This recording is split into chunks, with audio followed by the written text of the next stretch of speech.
Hey everybody, it's GauntletX and welcome back to some more Kaldheim Limited. Today we have another premiere draft of Kaldheim, and we've got some pretty nice cards in our opening pack. Our rare here is Herald Unites the Elves, 2 a black and a green. It is an elf tribal card, which is a little hard to do, but that is available in green and black. I haven't quite liked elf tribal previously. I think some of the elves are just not great stats. Like Jaspera Sentinel, and there's like the 4 mana 3/2/1. That being said, there are some really good elves, so this is a card you could definitely try to draft around. It does solidify us not only into a 2-color pair, but a tribal pair though, so I don't really like first picking that. If I were going to first pick a multicolored card here, I would actually even prefer Agar, because you don't even have to be giants for this card to be good. You could just have a bunch of the red removal like Squash, Demon Bolt, Frostbite, that kind of stuff. But there are also 2 incredibly good monocolored cards, Boreal Outrider being able to put a count on all your creatures, and Dwarven Hammer making some of your smaller creatures really relevant threats in the late game. I'm going to start with Agar here and hope that I can just jump in on a blue-red Giants theme here, although getting past a Varragoth Bloodsky Sire means that I'm probably just taking that here, and we'll end up hopping into whichever color scheme we get past the most powerful cards in, but I think Varragoth's pretty solid. 3 mana for a 2/3 Death Toucher. The Boast ability allows you to search your library for a card, shuffle your library, and put it on top any turn in which you attack with this. So you can just grab the perfect draw for next turn every turn you attack with this. So I think it's a pretty solid card here. Kind of cool that it's still in this pack. They actually took a common over all this stuff, so maybe like a Demon Bolt or something, not sure about that. Now we've got some options. Wither Crown's not the greatest removal spell. I think there's definitely better removal in the set, especially in black, because you have Feed the Serpent, which is fantastic. So I don't think I want to take Wither Crown this early. Fierce Judge of Valor is an option. It is a little hard to cast 2 spells in a turn once you've gotten to the point where you're casting a 5 mana card, because you're likely to have all of your early cheap cards already cast at that point, but the payoff on this card's pretty large, allowing you to basically draw the best card out of your top 3 every time you do that. And she's also a 2/4 flying lifelink, just a large body there with lifelink as well, to get you back into the game in the late game. I'm going to take her here because we do have Varragoth, so we could play those 2 together, and I'm not seeing anything great for a Giants deck. Undersea Invader and Craven Hulk, they're both like good-sized creatures for the mana cost, but they are nothing exciting, nothing I'm really into taking this early, especially the Undersea Invader. The fact that it comes into play tapped is pretty brutal. Alright, now we have a Great Hall of Starnheim, which is probably the best of the sacrifice lands in the set. For double white and a black, you can tap, sacrifice this, sacrifice another creature, and create a 4/4 Flying Vigilance Angel Warrior. I do think this card is generally very good, but I have gotten absolutely blown out with this before. If your opponent has anything that can return a creature to your hand, if they return a token to your hand, it just dies permanently, and that has happened to me quite recently. I did not have fun when that happened, but I think this card is incredibly powerful. I guess it is also tied to 2 colors, so maybe it is worth taking the Draugr's Helm instead, which is also quite good. 5 mana for a 4/4 Menace, and then it leaves behind this equipment that you can slap onto other things for 4 to give +2/+2 Menace. I think this card's really good as well. But I kind of like just jumping in on the black-white, trying to cut anybody else out of that sort of double spell strategy.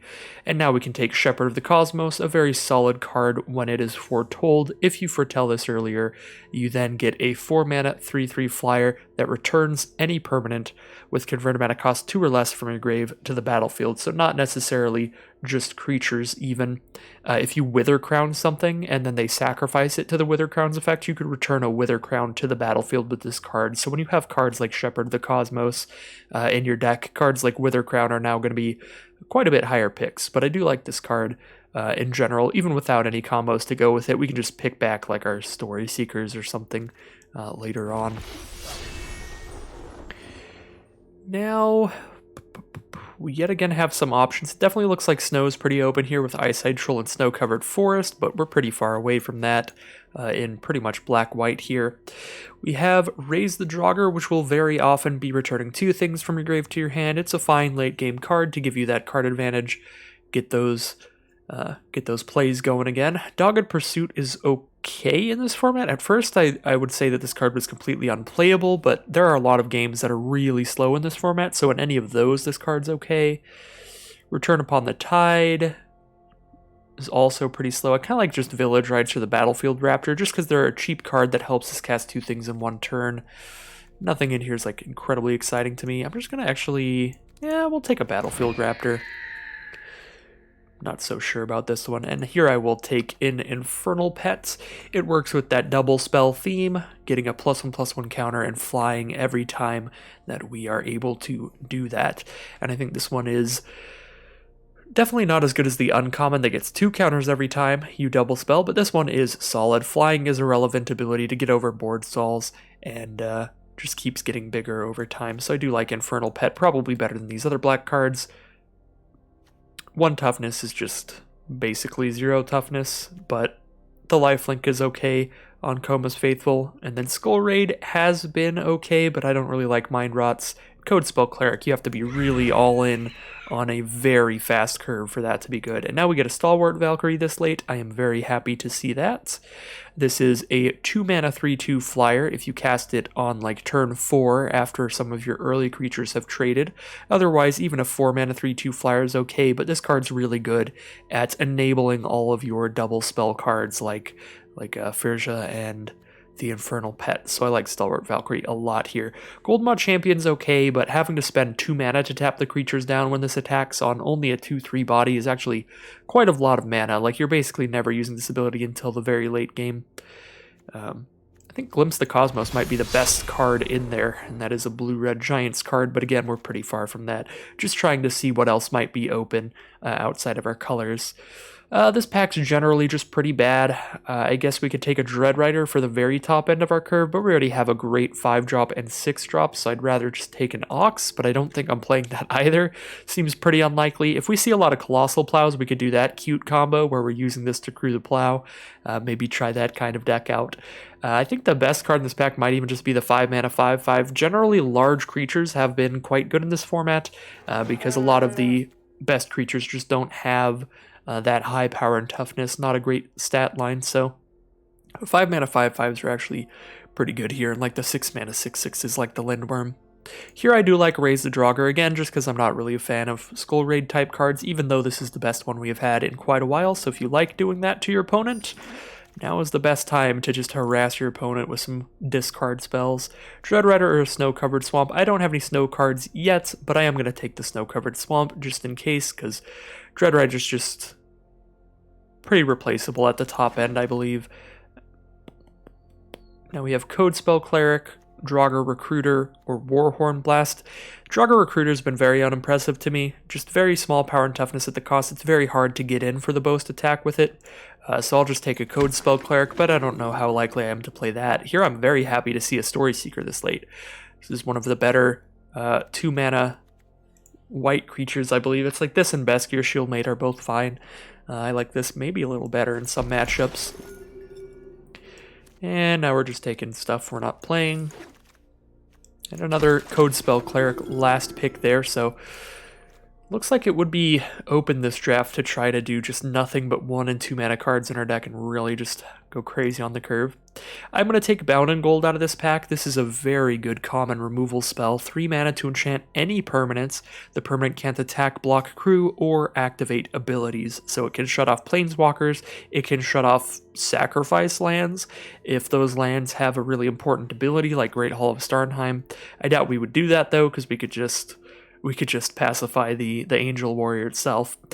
This can just hit so many different things that it's a very, very good removal spell. And it's only 3 mana as well. You could hit like the World Tree if your opponent managed to get that combo off. Just keep that from sacrificing.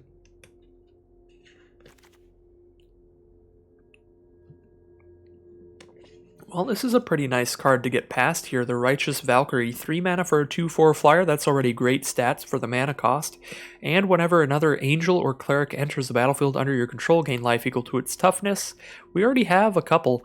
We've got a Dwarf Cleric here with Story Seeker. We've got an Angel Warrior and an Angel Cleric. and a third angel warrior, the Shepherd of the Cosmos. So we've got 3 angels and a cleric with... Ooh, even the code spell clerics are clerics. I guess that makes sense. So we could actually be gaining some life off this thing and maybe occasionally have 27 life to give our whole field +2/+2. Even if we never do that, this card is super solid. And obviously, if we can get the +2/+2 to all of our creatures buff out of this, that will just be absolutely incredible. So I think I want to just take another Firsha, Judge of Valor here. But it's kind of close, because I do like Battershield Warrior a lot in an aggressive deck. This is actually a boast ability that you do sometimes want to use in the early game. Like, say we just curve out. Turn 1 we play Battlefield Raptor, maybe turn 2 we play like 2 Code Spell Clerics as 2/2/2's Vigilance, and then turn 3 we play Battlefield or Battershield Warrior. That would just be an insane curve, and then we're just trying to boast with that thing and kill our opponent very early on. But it is it's definitely more risk reward, not as good as in as many scenarios as Firsha is, because Firsha's even good just anytime you have 5 mana, even if you're not double spelling off of her, just by being able to be a big old blocker. We would love to wheel the Battershield Warrior, but I don't think that will happen. I don't think we'd wheel a Firsha also, but that would have been more likely, so maybe that would be the biggest argument for Battershield Warrior there. I like taking another Infernal Pet here. We can usually get the little 1-mana dorks like Battlefield Raptor and 1-mana pump spells like Wings of the Cosmos much later. We still don't have anything that cares about snow, so I'm definitely not scooping up a snow land there. Rune of Sustenance is solid. Our other options are Skull Raid, I guess Dogged Pursuit, Demonic Gifts, Revitalize. Yeah, I think Rune of Sustenance is going to be the best card here. Just being able to draw a card off of this when you play it means that it's really low cost to playing this, and giving something lifelink is actually very relevant in our deck with our 3-mana 2/4 Righteous Valkyrie, because that will even help us potentially get to 27 life and buff the whole field. That could be pretty cool. Now, another Stalwart Valkyrie is what I believe I am most interested in here. It's an angel for the little bit of angel tribal that we have going, and even if we didn't have any angel tribal, I think it would still be my favorite pick out of here. Next up would probably be the Axeguard Braggart. I do like this card towards the top end of the curves. The first time it attacks, it's basically a 4/4 Vigilance. Next time it's a 5/5, and it just keeps getting bigger each time. This card can be a really massive threat, which is quite nice, especially in this format where a lot of the creatures are pretty small. I like the white-black dual land here, but I would like to wheel the Colossal Plow, because maybe I can start doing things with my my Giant Ox. Probably not the way we're going, but if we don't wheel Colossal Plow, maybe we wheel like a Village Rites or something, which would be solid in this deck with a lot of small creatures right now that won't be good in the late game. But I am going to take the dual land, make sure that our mana works out for us well. And here's that Dread Rider we've been seeing everywhere. We can definitely pick those up late in the packs if we want them. At this point, it's that or main decking Artifact or Enchantment Hate. There are enough that I'm always happy to have Masked Vandal in my deck, but that's because even if our opponent doesn't have an Artifact or Enchantment, it's at least a creature, so I don't know about main decking this. I guess it gains 4 life as well. There's an argument for that. There's usually a viable target, and there are a lot of like sagas and artifacts that you would just really want to kill. I'm going to take a Beskir Shieldmate over the Elderfang Disciple here. I've played with the Disciple a decent amount now, and it's pretty much always underperformed for me. It's one of those cards that it gets a lot worse if you draw it at the wrong time, and I find myself frequently just top decking it in the late game, in which case Shieldmate would be a lot better because at least it chump blocks twice if nothing else. Looks like white is incredibly open here. We did wheel Battershield Warrior, and there's an Axeguard Braggart we'd like to have. Obviously can't take both of these. I think Goldmaw Champion would be my third choice out of this. I think they're literally sequenced in how much I like these cards. Oh yeah, every white card in this pack wheeled as well. Take another Battlefield Raptor. Maybe we are really doing that very early curve deck. Revitalize might be okay in here if we get like another card that cares about life gain, but right now it's just the Valkyrie. I mean, Revitalize does draw a card when you cast it, so... Okay. We got the Colossal Plow, so that's pretty cool. Probably not going to do the Giant Ox Colossal Plow thing, but that could be fun. It is only a 6/3, so it even trades with a lot of just creatures that could block here. Wow, this is going to be a horribly difficult pick here. Blood on the Snow is a very powerful card, but it does get a lot more powerful the more snow you have, but even without that, being able to destroy all creatures whenever you need to, I just don't think we're the kind of deck that is almost ever going to want to do that. We're often trying to just get in aggressively, and I guess the only time we'd want to do that is if our opponents somehow got like a much better field than us, and even then, we'd be losing everything we set up for the whole early part of the game. I'm actually going to take Bloodsky Berserker here with so many early drops right now. We are really going for that 2 spells in 1 turn theme. And Bloodsky Berserker is great in an aggressive version of that kind of deck.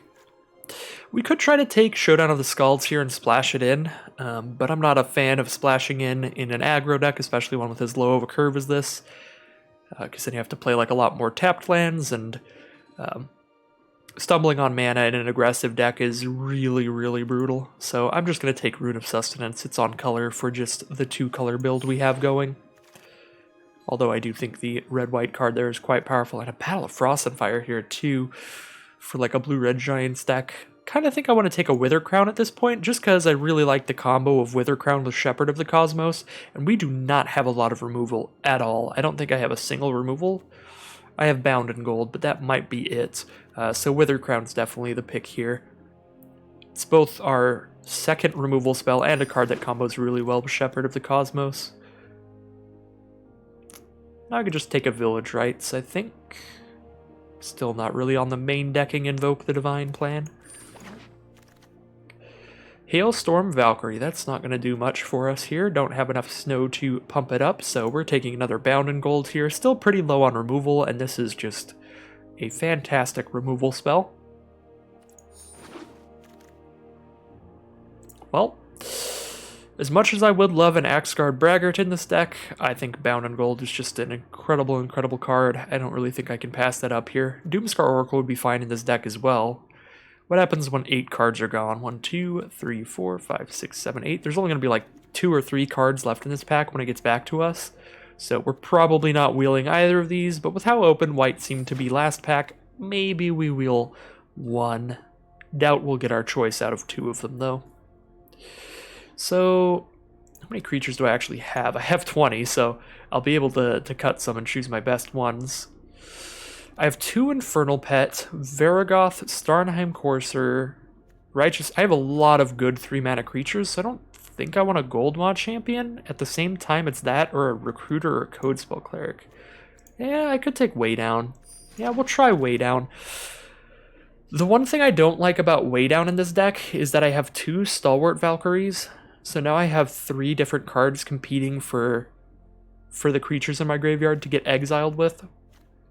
I think I do need another 2-mana creature, because if I'm not playing Plow and I'm not playing Ox because they don't have power, I only have 1, 2, 3. I only have 3 creatures that I play on turn 2, so I need the Beskir Shieldmate over that Dwarf Warrior there. Don't have a Saga for the Master Skald, which is where it is the most ideal. So unfortunately, I don't think Master Skald's going to do anything here, just a 5-mana 4/4. Can pick up Bound in Golds or Wither Crowns. I guess picking up a Wither Crown's okay there, but I kind of want to take another Infernal Pet and really go in on 1-drops and 2-drops. Now we're taking the Skull Raid, only thing are colors.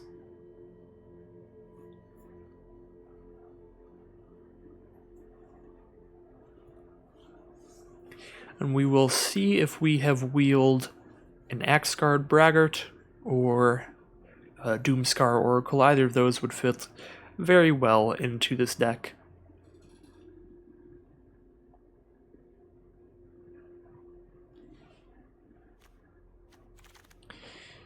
Another Starnheim Courser. I think we're still a little while from that one pack. This should be the one next, right? We did wheel the Braggart. Hey, that's pretty awesome. I think I'm actually going to end up running that.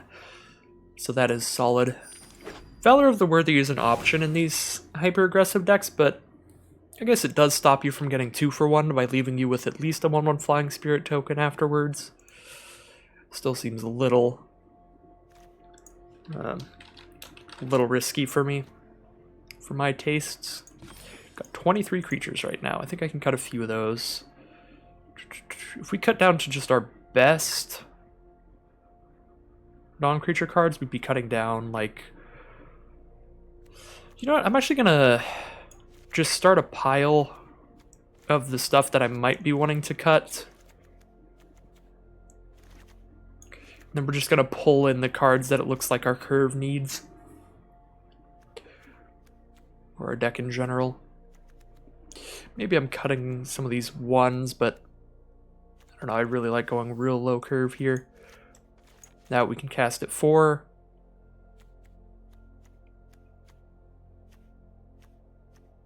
I need to cut 10 cards, so even if I cut this whole pile, I'm still cutting more. So this whole plan didn't work out so well. So I can just cut all that, and I still need to cut 5 more cards. So much for that idea.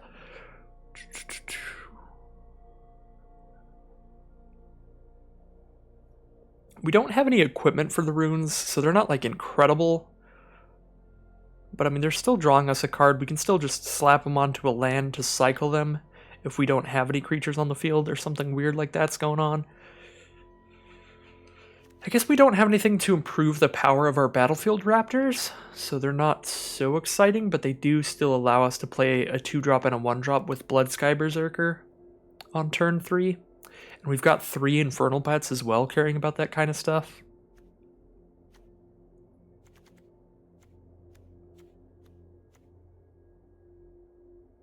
I really don't know how I feel about the Code Spell Cleric, but they're the kind of cards that when you curve out with them well, they can absolutely destroy your opponent and just absolutely demolish them. And I've been demolished by a ridiculous curve out with them before, so I want to see if it ever pans out for me, but it's the kind of thing that I don't know if I'll ever be able to correctly evaluate, because it just feels so risky to me that I almost never want to do it, but there are times when I'm sure it's right to do it based on the fact that I have seen those decks go to great success.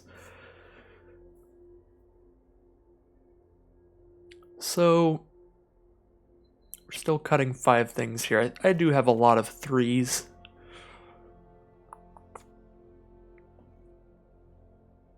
Maybe I'm actually cutting a pet and like a courser. Still have to cut 3 more cards. I could probably cut a few lands here. The Valkyries we can cast on 2 if we've traded stuff off. Yeah, I'll cut like 1 land here. I don't know if I'm cutting 2. 21 white and 7 black. It's 8 white sources right now and 7 black sources. 6, 7, 8 black sources. Do I have anything that cares about snow mana? I don't think so, so I think I'm just going to cut the Snow Swamp. Yeah, I've got nothing that cares about snow sources, so we can just cut a Snow Swamp and then we won't randomly get got by the anti-snow rare. 2 more cuts to go now. Maybe I could just cut 1 and 1 on my 1-drops. Still have 2 1-mana cards. Just even out the spread here, see which one I end up liking more. That seems fine. Here's our black-white double spell tribal deck. Not super sure how I feel about this one. I think we've got some solid aggressive cards, solid cards if we manage to draw them in the right sequence, but that is the biggest problem with the double spell decks. You do have to draw the cards in the right orders and at the right times, because a lot of the cards are very, very weak when drawn too late in the game. Like, think drawing Bloodsky Berserker once the board has stabilized and you've got no cards in hand. All of a sudden you've just drawn a 2-mana 1/1, and in order to double spell with it later, you need to draw 2 more non-land cards after that. So there's a lot of cards like that in this kind of strategy that makes it generally inconsistent. So it can really go either way, even if you have quite a solid white-black double spell deck. This is an awkward hand, not drawing any of our early plays. But we do have a solid late game. We've got one of our best 5-mana cards here, the Judge of Valor. Ooh, now I can just try to top deck into the right cards every time. Our opponent starts up with Skemfar Elderhall, so we know that they can -2/-2 to one of our creatures later. So don't love the Battershield Warrior, but they are very unlikely to crack their Elderhall for quite a while, so we will have to play something with 2 toughness eventually, I'm pretty sure. Binding the Old Gods from our opponent turn 4 here to hit our Varagoth. Could Bound in Gold that. Actually, no, I can't. Cannot Bound in Gold triggered abilities, and that is a triggered ability, so that's just not going to happen. I think I am just playing Battershield Warrior still here. I guess I could hold on to it, and then maybe turn 6, the turn after I cast the Judge of Valor, I could cast the Warrior in 1 Bound in Gold. Otherwise, my only way to cast 2 spells in 1 turn is to cast 2 removal spells, which seems like just not a likely possibility. The Warrior's really only getting in for 3, and that's only if they play absolutely nothing next turn. Could draw removal for the Fuchsia, though. I think we kind of have to take it slow here, because even putting the Warrior out doesn't really put any pressure on our opponent. Especially with their Elderhall to just kill it. They're a Dogged Pursuit deck, so they're trying to just make the game as long as possible.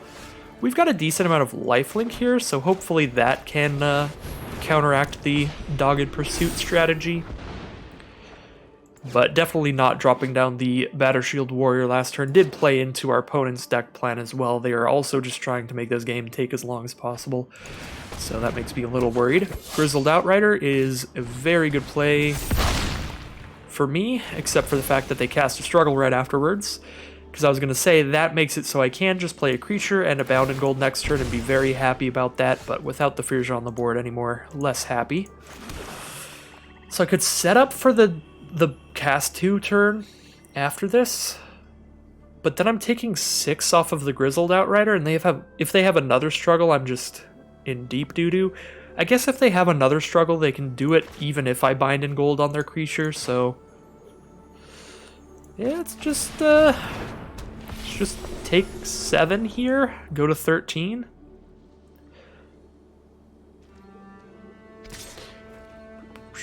It's gonna hurt, but this is the kind of game I need to draw some value to get out of this, because if I'm not like drawing extra cards off of Fuchsia and stuff, all of my creatures are almost definitely going to be smaller than what they've got coming out at this point. Now I can Infernal Pet and Bound in Gold, which is great because I can get this out of range of their Elderhall, so it can't get -2/-2 anymore.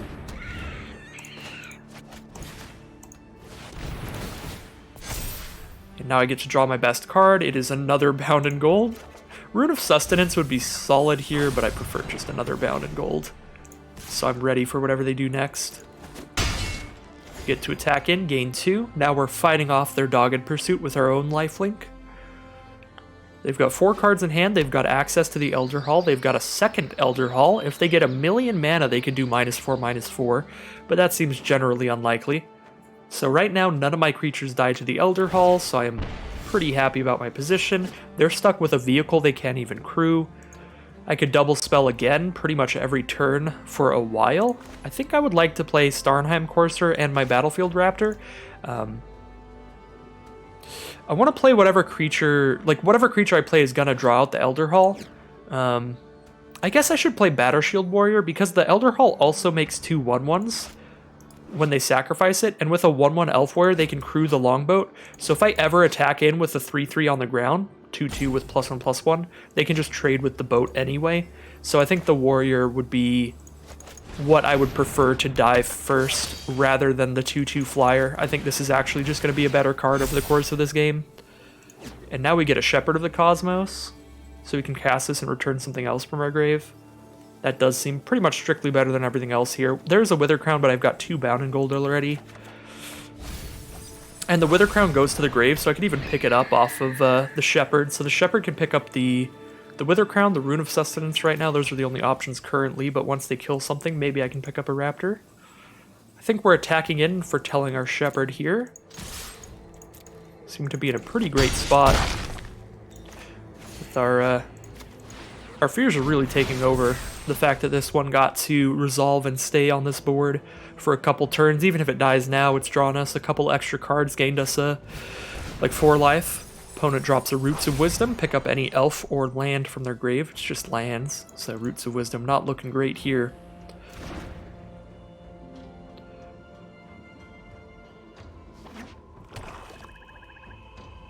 They do have the Elder Hall to shoot the warrior, but we already said why we're happy to play that Battershield Warrior anyway, because that clears one Elder Hall out for the rest of our stuff to just get in. I guess they get to crew the longboat on attacks and blocks here. Definitely not chump blocking. I've got some lifelink going on here. I'm not that scared about the pursuit. I think we are definitely in the aggressive seat. Shepherd of the Cosmos still can only hit the Rune of Sustenance or the Wither Crown. And I can't cast that and another spell this turn, because I only have 6 mana. Everything in my hand costs at least 3. Can't double spell with Braggart either. The only way I'm double spelling is if I cast Courser and Abound in Gold, but there's nothing I want to bind right now. I guess I could bind the longboat, so I don't have to worry about it anymore. How important is it to double spell? I get flying with Pet, but Pet's already a 4/4. It's not really important this turn, so I guess I'm just casting Shepherd on a Rune of Sustenance to give Infernal Pet lifelink. It does draw me a card when I play it as well, so I could hit a land, and then I'm playing the Courser here. It will die to their Elder Hall, but I think it'd be worth double spelling if I hit the land. I could even pick up the planes, and then I just know that I can cast another spell, but Rune of Sustenance has got to be better here, putting it on a 4-power creature. Maybe a 5-power creature if I cast another spell. Yeah. So, Courser is going to die to the Elder Hall, but we're getting another counter on our now 5/5 flying lifelink. That's got to be super worth it. Now we grab another Stalwart Valkyrie. Could grab the Great Hall of Starnheim. I can turn my 1/2 into a 4/4. That's just as much damage as the Valkyrie would be anyway, though. Yeah, and Valkyrie I could double spell with since it's a spell. I can cast this for only 2, so Valkyrie's definitely better here. Spend 2 to cast Valkyrie and 4 to cast Braggart. Double spell again next turn. Deck is really just going off. That's what's so great about Firja in the late game, is that usually when you have like a card that wants you to cast 2 spells in 1 turn, they just stop working later in the game. But Firja really helps enable the rest of your double spell stuff, because now you're actually drawing 2 cards a turn, and you're drawing whatever the best card of your top 3 is as the second draw. So she makes it a lot more possible to keep casting 2 spells in 1 turn in the late game. So she's a very nice card, a very important card for the top end in any double spell deck. So it worked out pretty well there. Opponent got pretty flooded out at the end there, but a lot of that game was just the massive amounts of value Firja got us, drawing lots of stuff. And our best stuff. And then our 3/3 bringing back the Rune of Sustenance, drawing another card off of that. Really good stuff there. Turn 2 Bloodsky Berserker into a turn 3, potentially, if I draw planes, turn 3 I could go like... Actually, I need double white to cast both of these in 1 turn. This is a pretty awkward hand.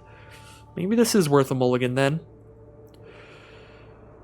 If it were possible to cast 2 spells in 1 turn on turn 3 with only 1 planes drawn, I might keep this.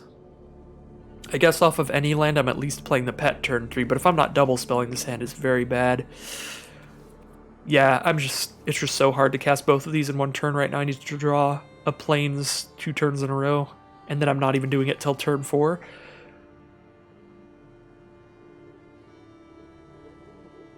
Because turn 2 I want to play Berserker first before I double spell. It's like with Swamp here, I guess, yeah, if I literally both my top 2 cards are planes, this is okay. But that's so unlikely. Well, I think I have to keep this one. I don't foresee mulliganing down to 5 giving me a better hand than this. I have to cut out... I can just cut out a Shieldmate there, and then I've got a Wither Crown for the early game and an Infernal Pet. We're just all in on Firja for the late game. She only costs 1 white, so we only need to hit 1 planes. Don't love this still, but I don't think it's worth the mull to 5. Mulliganing to 5 on the play is just almost always a death sentence. I think we're probably more likely to win with this than most 5-card hands.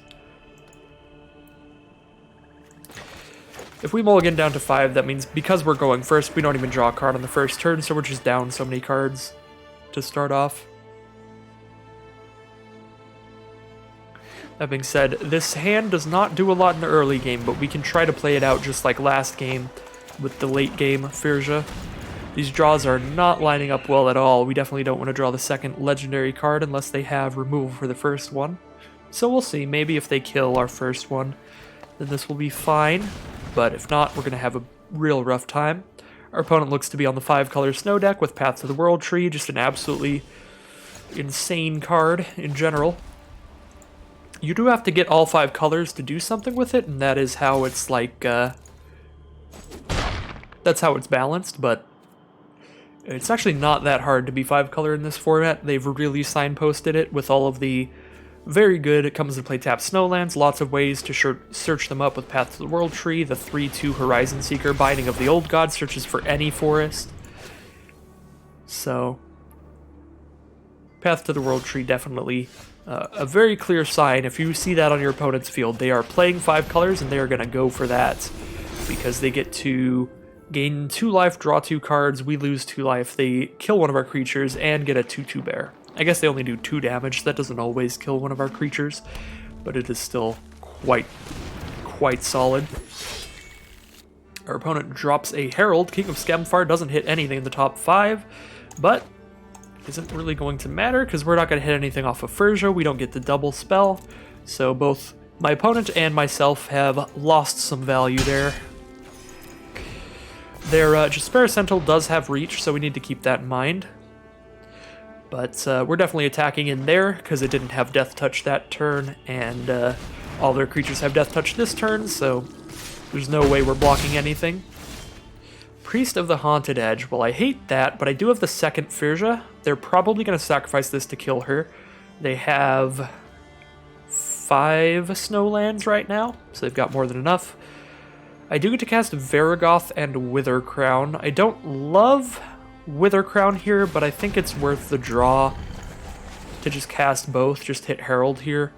Priest, they're just going to sacrifice to its ability anyway next turn, so there's no reason to put it there, and Jaspera Sentinel gets to do things even if it's not attacking, so we're just going to put it on Herald. And I will draw... Ooh, Great Hall of Starnheim is unfortunately not great here. I just don't have a lot of creatures out right now, and I'm very likely to lose them soon. Priest is going to kill one of them. If they have one more removal spell, I don't get to sacrifice anything for that. Bound in Gold isn't even great here. 4, 5, 6, 7. They have 7 mana, so they can use the Path to the World Tree next turn, so I can't even try to bind that in gold to stop its ability from happening. So I guess I'm taking Battershield Warrior, but Battershield Warrior is not good here either, just because it dies to that 2 damage. I guess I am taking Bound in Gold, and I'm just holding on to it in case they play something scarier, but I am not sure how likely that's going to be. I'm going to hold on to this land for now, because I've got 5. I have enough... I guess I don't have enough to double spell unless I draw into a land, so I should play this here. Just mildly worried about like an Elderfang Disciple or something. Or something that makes me discard 2. So I've got 4, 5, 6, 7 mana here. If I didn't play this land, I'd only have 6 mana this turn, which means next turn, even if I play land for turn, I end up with 7. Now if I draw into a land, I can cast both these spells in one turn. Potentially double spell here. Ooh, Righteous Valkyrie. Could double spell here too. So, right now the only way they have to kill Varagoth is if they shoot it with Path to the World Tree on attacks. I guess my next creature is a 2/4, so I don't really want to attack with it, but I do get to get whatever card I want from my library if I send it in and I kill their Sentinel. So what do I even have right now? Shepherd of the Cosmos would probably be my best card, but I've already drawn both my Firjas, so not a lot left in my deck, really. Lots of Bound and Golds, of course. So I just pick up a Wither Crown with my Shepherd of the Cosmos, or I could pick up Great Hall. I don't think I'm attacking with Varagoth, honestly. I think I just play a Flyer and get ready to attack with that. Do I want to play the Lifelinker first? Sure. This is just more expensive, so it's going to be a lot easier to cast 2 spells in one turn next turn if I leave my 2 3-mana spells. This is gaining less life total, which might be relevant if I could get to 27, but it probably won't be. I am taking 2 more damage from Path to the World Tree whenever they sacrifice it. Looks like they're holding off of the sacrifice as well, just because they really want to hit Varagoth. That feels a little weird to me, because they could have just sacrificed it. Okay, well, never mind. They just have blood on the snow to kill that and get their best creature back. Just getting a Priest of the Haunted Edge. I was going to say that feels a little weird to me, seeing as they could... am I binding the Priest? Maybe I'm binding the Priest just so I actually get to keep my Valkyrie on the field. Yeah, I lost my previous train of thought. Now we're just dealing with this board state. This is so rough to play into. I guess I'm gonna bind the Priest. Play a Valkyrie. At least I get to keep this out. If they don't spend another removal spell on it. If I play Starnheim Courser, they're just gonna shoot it with the Path to the World Tree and get a 2/2. Now they're gonna double spell into the Path to the World Tree, use it and the Frostbite. Stack it up together. So that means Starnheim Courser gets to live if they haven't drawn another removal spell. Never mind, there is the Elderfang Disciple. Now I got a Stalwart Valkyrie. At least this gets to maybe live.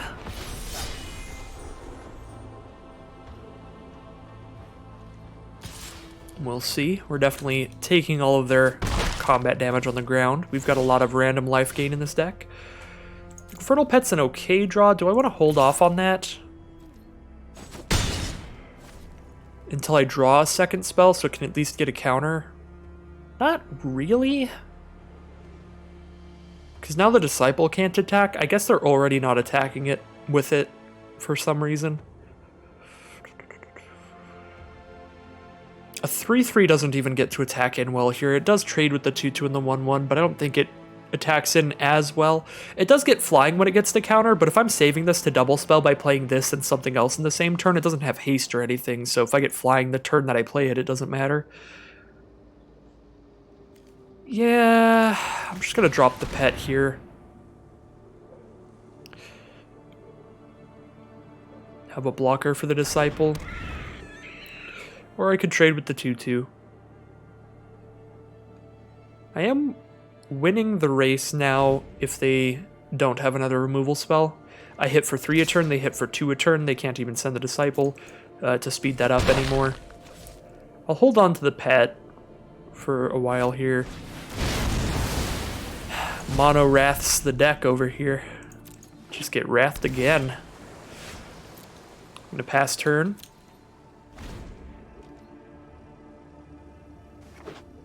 Said it before about the 5-color decks in this format, but there's just a lot of great mana fixing. So the 5-color decks, basically, you're trying to kill them before they set up all of their colors of mana and then have everything set up. But if they get to that point, like, there's almost nothing you can do, because then they're playing the best card that they could draft out of every pack at that point. You know, like, if you look back at our draft since we were in white-black, we saw that great red-white saga, then we saw the great red-blue saga. Well, if we were playing 5-color snow, we could just have all of those in our deck. So, once they get the mana set up, you have to always suspect that their next draw can just be another bomb rare.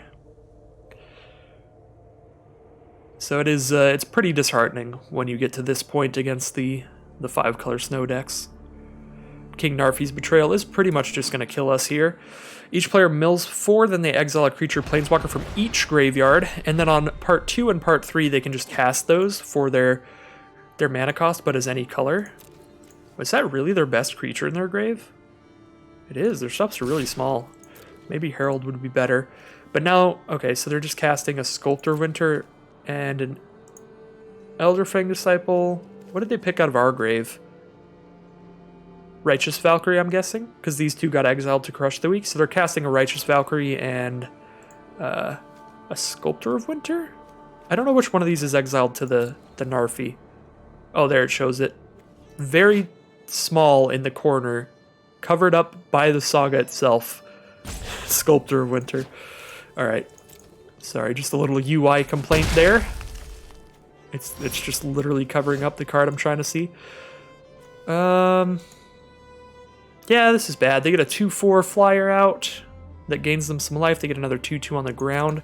I'm probably attacking in and then I'm binding their flyer. Still trying to outrace them here, but now they're going to have 5 power on their board. Boreal Outrider and the Sculptor. We are shutting off the Valkyrie, so that's not adding to the damage they're doing to us here. I guess if they have any Angels or Warriors in their deck, we just can't win this game because now they're gaining extra life. Well, Boreal Outrider is really going off here. We couldn't have shut off Boreal Outrider, so it's not like we misplayed or anything here. Bound in Gold only shuts off activated abilities. This is another triggered ability. It triggers whenever you cast a creature. Yeah, another field is just massive. Guess I'm double spelling here, which is kind of neat, but doesn't really matter. This 2/2 lifelinker is a helpful chump blocker here.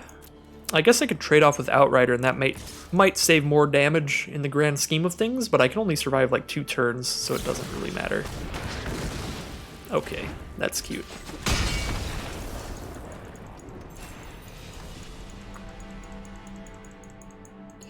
They could have played that out in several different ways, however they wanted there to win that. Actually don't know if they had lethal there because they chose to do that. If they Broken Wings their Priest instead and just took 3, they could then use the Priest to kill my only blocker and I'm dead next turn no matter what. Either way, pretty good time for a Broken Bonds, or Broken Wings.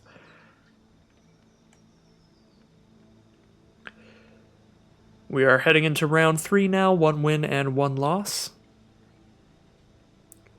Not a great game there. I mean, we mulliganed and had a very slow hand in general, and ended up playing against another slower kind of deck that, once they get that mana set up, they are just going to have more powerful plays in general than us.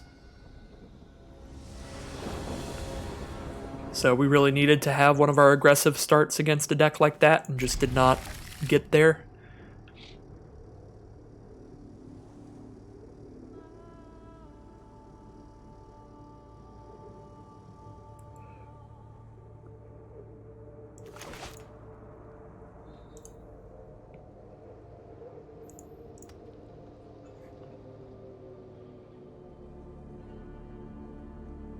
Our opponent has mulliganed once, but we are on the play here, so they do get to draw on their first turn.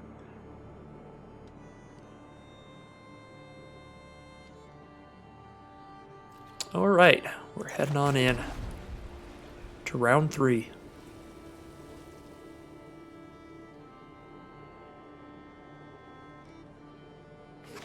Looks like they're starting with a forest, so something green. This way comes.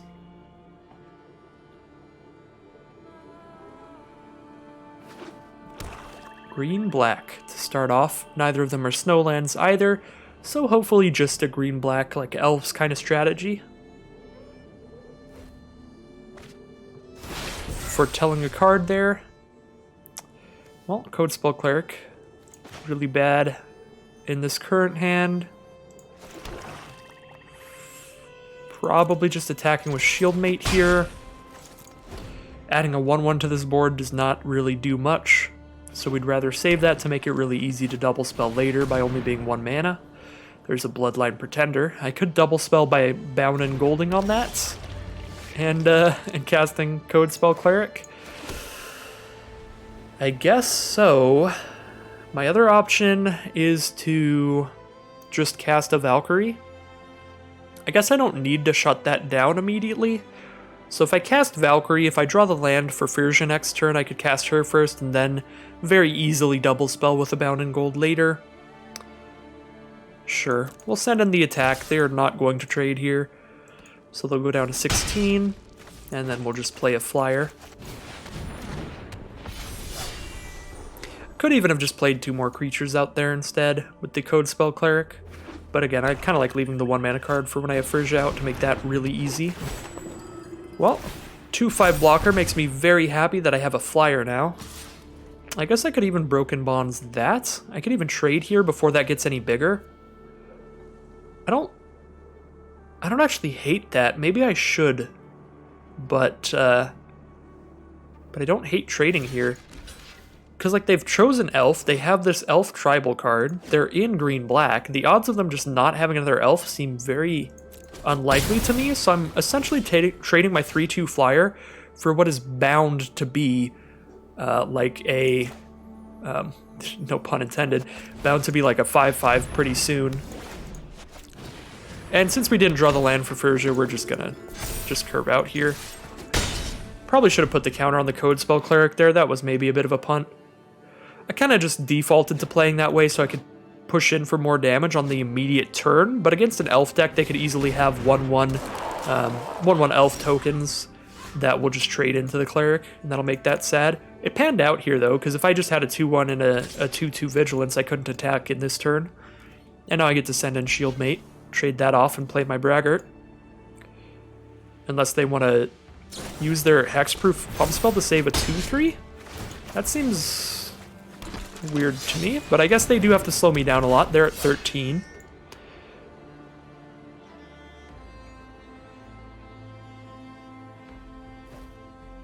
Foretelling another card.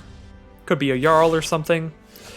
If it's a Jarl, I would really like to draw a land here so I can Rush of Sustenance and then Bound in Gold as well. And then I've got my Fiercer mana ready for next turn. If it's a Jarl, I really want to be able to Bound in Gold that Scorn Effigy. So they have 2 Foretold cards.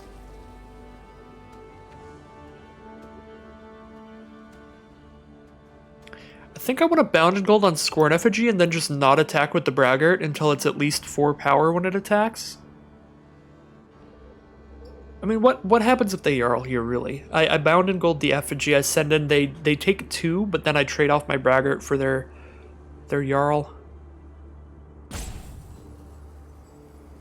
I guess if I attack with everybody here and they block Braggart with Scorn Effigy, I'm trading my Braggart for the 3/4 instead of the 3/2, and then I can just bind the 3/2 later instead. And I'm gaining 4 off of this.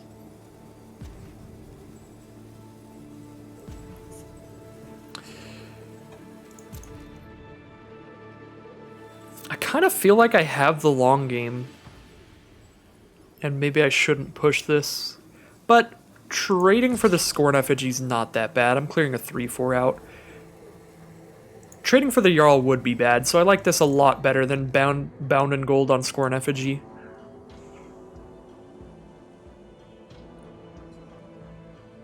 Because a 3/4 is just a really big blocker. A 3/2 I can attack into with my 2/1s and stuff, and it's no problem. And it looks like they might not even have a Jarl here. Alright. Well, glad I didn't play around the Jarl too hard. Bloodline Pretender. I don't know what they've got Foretold. I believe Arena does tell you what they have Foretold if you look at the battlefield after the game is over, so we might check that out. Why would you do that? They chose Shapeshifter? Shapeshifters are already... okay. Shapeshifters are already every creature type, so they trigger on anything else they chose, so that's a little strange play there. Braggart attacks is a 5/5. They've only got 1 mana up now, so I can just Bound in Gold on... probably Scorn Effigy here. It's going to take 2 creatures for Bloodline Pretender to get bigger. 5, 6, 7. I'll let him kill one of my 1/1s to poke them for 6 here. Because then they're at 3 life. Seems fine.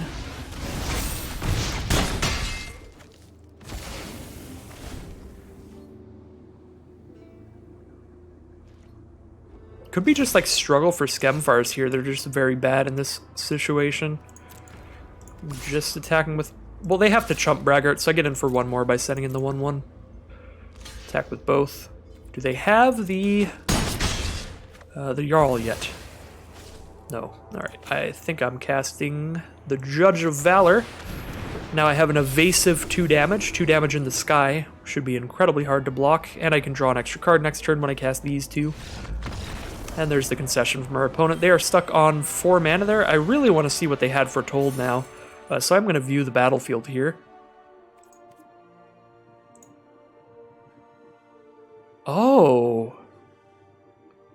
no. Oh no, okay. Well, now I feel real bad. So they were just Sultai, like a 3-color deck there, just stuck off of blue. That explains a lot.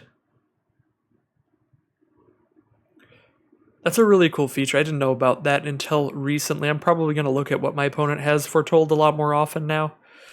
I'm here playing around for tell cards when they just can't even cast them. So we're 2 wins and 1 loss in. Doing a lot of solid stuff with this white-black build.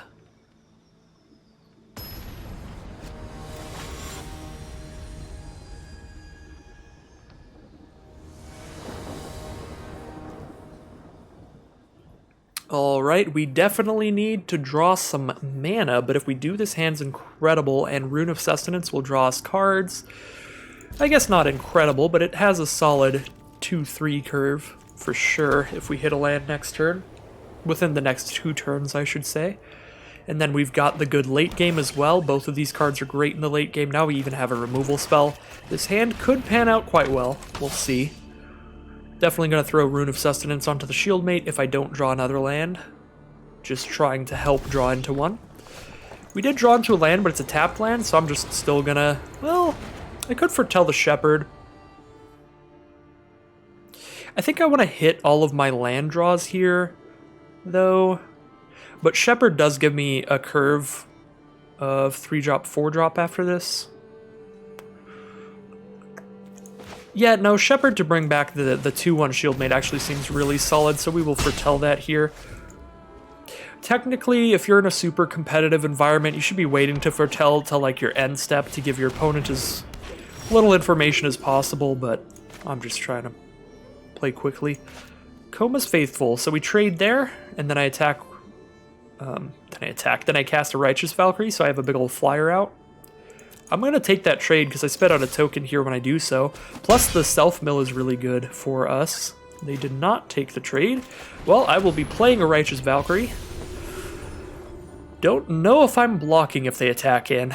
If they attack in, that is very suspicious because I have 4 toughness against their 3-power creature. I'll trade here, though. I have so much other action that if they want to 2-for-1 deal here, then we're doing good. With a Run-Amok, that is vastly worse for us, but Run-Amok with a Lifelinker is already going to be a very bad time. Battershield Warrior. I don't really want to trade with this Faithful. Do I want to Bound and Gold this thing? I'm not putting any more power on the board if I do that, but this Lifelink is going to be absurd, especially since they got to gain 6 off of it that turn. Yeah, Run-Amok was really awful for us.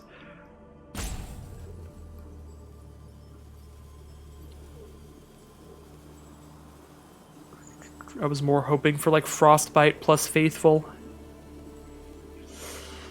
I guess I'm just dropping Battershield Warrior and then just blocking with the Beskir Shieldmate, not the Battershield. Because we're still 1 mana away from Shepherd of the Cosmos and returning our Beskir Shieldmate. So we like really want to trade that thing off. Not only is it our 2 mana card to bring back, but it also creates a token when it dies, so it's just a very good trade for us. I guess they get the Self-Mill if they care about that, but they're black-red here, so they could have like Raise the Draugrs or something. Looks like they're black-red-white, just like Mardu over there. Unfortunately, we are quite far off from casting Firja. So we will discard her. Alright, easy trade. Get your lifelink off the board so I can actually attack in and maybe get something done. Would have loved one of those lands. Those are some bad mills for me. So I didn't end up with anything that can return... Oops. That can return creatures from my grave, I believe. I'm just looking through my deck real quick. Nope. So since I don't have Raise the Draugr or anything, I kind of like just playing Stalwart Valkyrie here and exiling Firja. No blocks because I can pump here and then And then they don't even trade with my 1/1. So yeah, with nothing to bring things back from the grave except for Shepherd of the Cosmos, we're going to exile our 5 mana card, because Shepherd of the Cosmos only brings convert mana cost 2 or less back.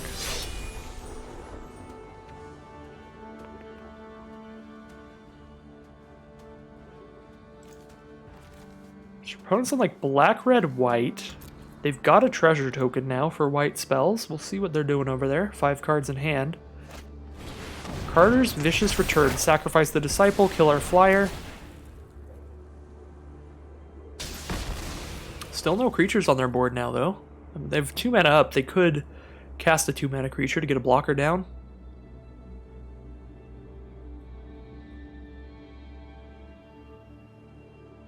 Everyone has to discard a card next turn. That's pretty rough. They did sacrifice the treasure to foretell.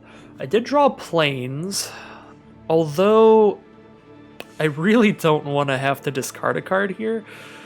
Like, I don't have to discard a real card. I could play a planes into Shepherd of the Cosmos. That is my most aggressive play, but then I have to discard something. I guess I discard the Rune of Sustenance.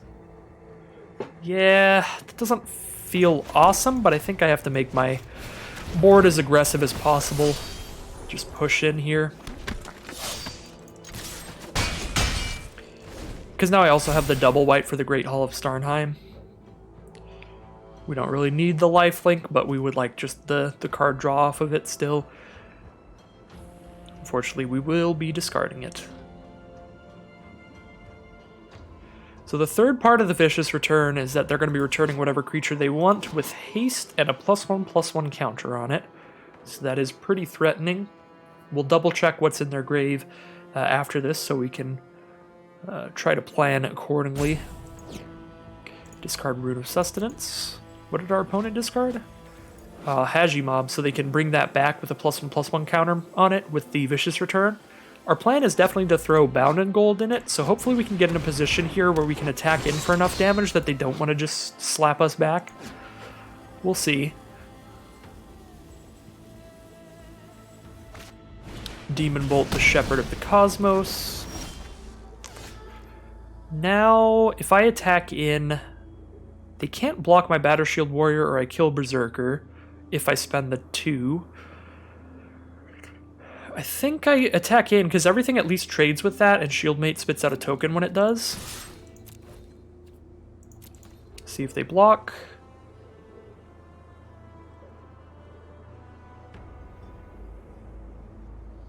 If they make me boast my Batter Shield Warrior, I'll have to just cast Bloodsky Berserker here.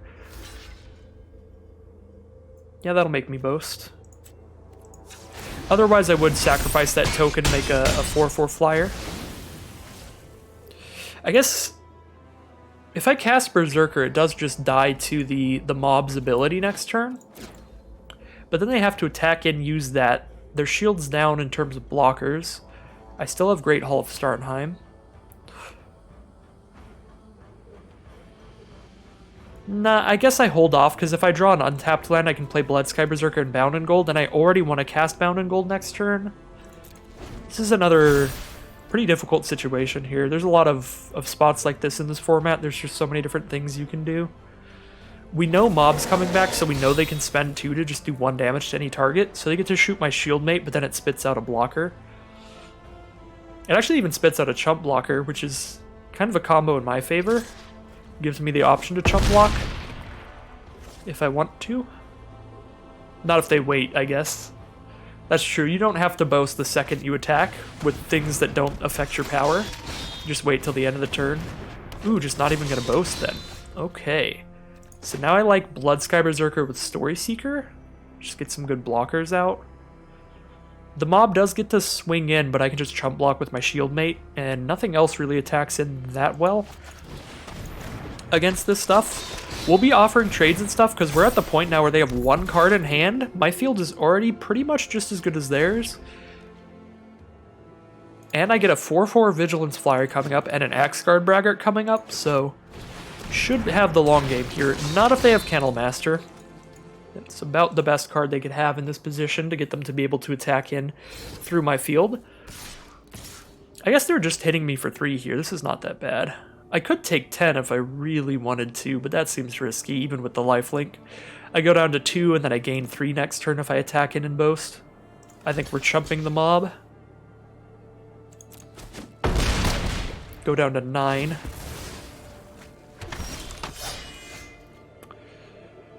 So I have Bound in Gold or Braggart or the Great Hall, but I can only do one thing this turn.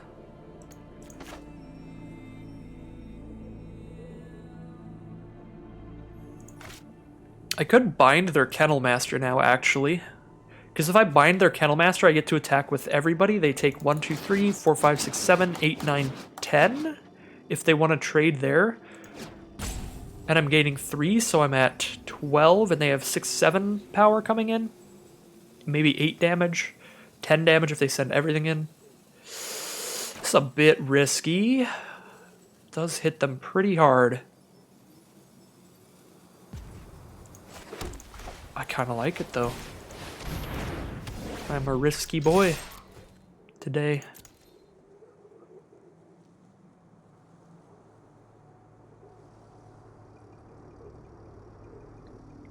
Oh, this is actually 1 damage off. Oh my god. Oh my god, it's actually 1 damage off. If I had 1 more damage, they would be forced to block, but I miscounted. They are not forced to block here, so they can just take it and then crack back for lethal. Oh, thank God. They did not call my bluff. They would have been at 1 life. Oh, I guess I'd be at 12. They have 11. 7, 8, 9, 10, 11. Okay, yeah, no, I counted right for them. Okay. Okay, I didn't miscount. They only could do 11 to me. So we were both 1 damage off from lethal. If there were no blocks on either side. Good lord, that scared me so much. Because I just forgot I was gaining 3 life instead of 2 at the end there. So they've got a 2/1 blocker. They've got a single blocker for all this. They've got 1 mana up. If they have Frostbite, I lose, but otherwise I win. Alright. They scoop them up.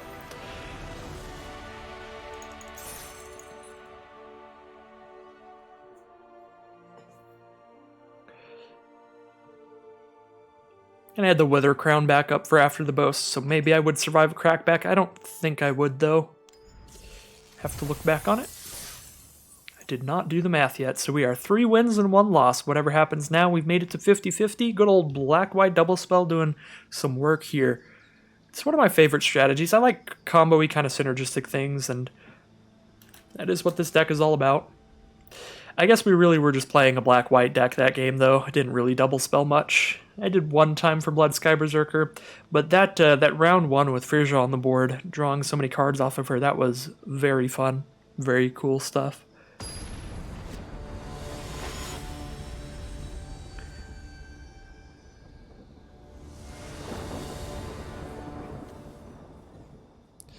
So we're mono white here, but I do have turn 1 Battlefield Raptor, turn 2 Rune of Sustenance, which draws another card, and opponents on the play, so we get to draw before they pass to us. I think I'm keeping this. This hand doesn't actually do a lot, but everything in it is flying, so it should be pretty hard to block. Just try to chip away, especially if I can get, like... If I get really lucky on my draws, I could hold off on the Rune of Sustenance and maybe get, like, a 3/2 flying lifelink. And that would be a big deal. Now I'm just waiting for my Code Spell Cleric so I can actually have a 2/3 flying first strike so I can attack into the Sentinel. Otherwise, I just have my 1/2 bouncing off of their 1/2 for the rest of this game, which is much less exciting. And then next turn we can throw Rune of Sustenance onto our 2-power flyer, so we're draining them for 2 life every turn. That could be pretty good.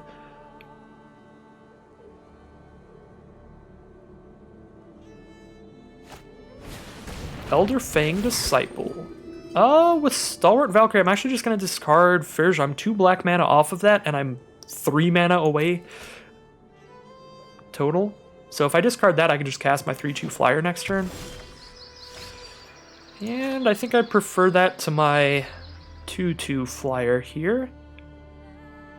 They do have the Elder Hall, so they will eventually be able to -2/-2 my Valkyrie, but they're... See, 5 mana, they're 3 mana off from it. They've got 2 out of the 5 they'll need to sacrifice the Elder Hall. I guess with Sentinel, they're only 2 mana away. Yeah, that's pretty rough. That actually makes me want to just throw the rune on my Battlefield Raptor. But I think I'm still casting the Valkyrie. I'm just probably not giving it lifelink later.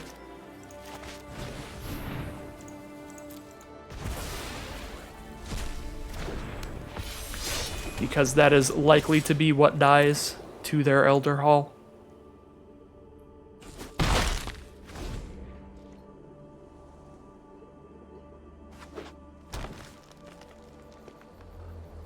One mana away from sacrificing Elder Hall now. Pyre of Heroes. Oh boy, they've really gone Golgari Elves here. They're going to sacrifice their 2 mana elf to grab a 3 mana elf. We're just playing against Birthing Pod now. Grab Herald from their deck, draw another elf off of that out of the top 5. Really, the Birthing Pod going off, because now they've drawn another Disciple, and they'll sacrifice that to grab another Herald to draw another card. They are legendary, so they'll have to sacrifice a Herald to do that, I guess. But yeah, this Pyre of Heroes is really doing a lot here. Searches them for a creature of the same type that costs 1 more. Oh, and they had Struggle for Skemfar too. We're probably just getting slapped here. Yeah, I do get to attack with everybody now that they're tapped out. 1, 2, 3, 4. They can sacrifice the Elder Hall next turn if they choose to do that instead of going off with Pyre of Heroes. I think now that they have Pyre of Heroes on the field, they might hold off. And I really need to hit a land, so I do need to cast the Rune of Sustenance anyway, and it's better on the 3/2 flyer, even if it lasts for only 1 turn, than it would be on the Codespell Cleric. Unfortunately, I did not hit the land there, so I don't get to play Shieldmate, and if I hit a Swamp, that would have been perfect, because then I could cast anything, but looks like we are having a bad time here, mana-wise. Glade Walker, that is a 2 mana elf. So they can grab actually with Changelings, the Pyre of Heroes is actually insane. They can grab any creature that costs 3 mana from their deck because the Guardian Gladewalker is all creature types. I mean, if they want to Elderfang Disciple us, that's fine. I think Pyre of Heroes would probably be more powerful for them here. Already stuck off black anyway, so I'll just discard a Wither Crown, I guess. I could make Herald like a 1-power creature, so I'm not getting attacked so hard, but I'm less worried about that with a lifelinking flyer still on this board. I would prefer to get more flyers out with stuff like Infernal Pet. But obviously that is not the case here. I can Bind in Gold on the Sentinel. That is a mana ability though, I believe, because it does add mana, so I think that they can still do that. But they can't block with it anymore, so I get to keep getting in with flying. The alternative is to just trade on attacks. Which, I mean, it's not the worst, because they do have the Elder Hall coming up. Oh, they actually didn't hit their land for the Elder Hall. So they're still a mana off from it. Actually, in that case, let's clear the way for our flyers here, I think. They do get to sacrifice it to the Pyre of Heroes if they really want to, but then they'd be taking the turn off of grabbing a 3-mana card and just grabbing a 2-mana one. The 1/1s are basically useless here anyway, so even though they could sacrifice something that is completely useless, they're not losing that much more by sacrificing a 2-mana 1/1, and they're gaining more by gaining a 3-mana creature instead of a 2-mana creature. Especially by sacrificing the Guardian Gladewalker, because that one's going to grab any creature that costs 3 out of their deck, of any creature type. No blocks here. I could trade with Gladewalker, I guess. Is this sorcery only? It is sorcery only, so there'd be an argument for trading with Gladewalker just to keep them off grabbing any 3-drop. But, okay, I was going to say, I don't think they send in that trade if they really care about that. Yeah, see, they're just grabbing an elf anyway, so they could have done that with the Elderfang Disciple. They did get a lifelinker though, so we are no longer getting in that quickly. I think I do still want to play another flyer though. I'm glad I didn't trade with my 1-1 because my 1-1 blocks that 3-1 lifelinker quite well. We can just trade there. I'm trying to think if I should just hold on to this plains. I probably should. The only 5-mana card in my deck is Firja, the Judge of Valor, who costs double black. So this plains doesn't help me cast anything more expensive than what I can already cast. And if I hold on to this, it plays around more Elderfang Disciples, which I think is really likely, especially with Pyre of the Heroes being able to sacrifice the Sentinel if they want. I'm just going to hold on to this. This plays around the discard 2 spell as well. I could just discard Infernal Pet and this. Like, if I draw a Swamp, that would be basically the only thing that punishes me here, I think. Because then I just go Swamp, Infernal Pet, and I could have played Infernal Pet and Shieldmate if I played this land. But I think that's like the only thing I would have that would care. Maybe that's worth that, because I've got, you know, got like, what, 7 or 8 black sources in here. They did draw the mana for the Elder Hall, so there goes our flying lifelink clock, and they gained 3 this turn. We do just have a flying clock. We got the tapped black land, so it wouldn't have mattered.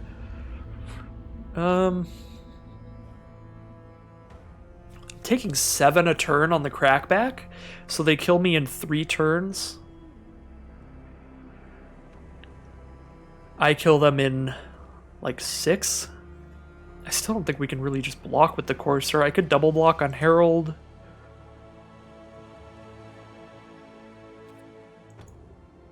It's not looking like it's gonna pan out here.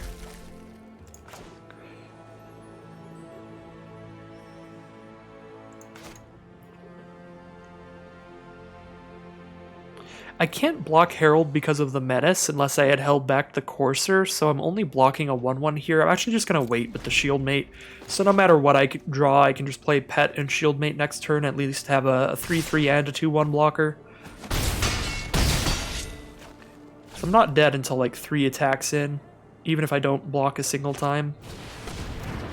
Oh no! Herald unites the elves. Mill 3, put an elf or Tivar from their graveyard onto the battlefield. Put a +1/+1 counter on each elf they control, and then whenever an elf attacks, a creature an opponent controls gets -1/-1 until end of turn. That is just going to solidify the nail in the coffin here. They probably just grab Elderleaf Mentor, right? Comes back, spits out another elf. They grab the Coma's Faithful. I guess they are scared at 9 life, but yeah, we're super dead either way. Now their whole field gets a +1/+1 counter. Did draw our Swamp, so we get to play as big of blockers as we can here. Definitely can't attack in. They've got a 4-2 lifelinker now. No way we are outpacing that.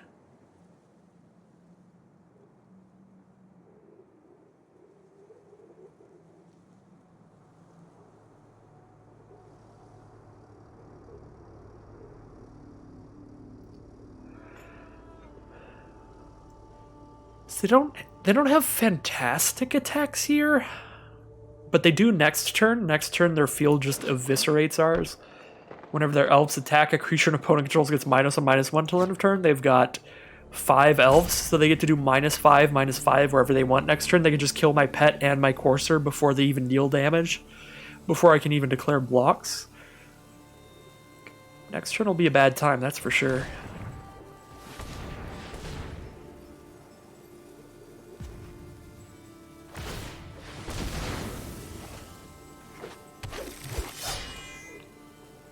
Ooh, they got an Elvish Warmaster in their deck.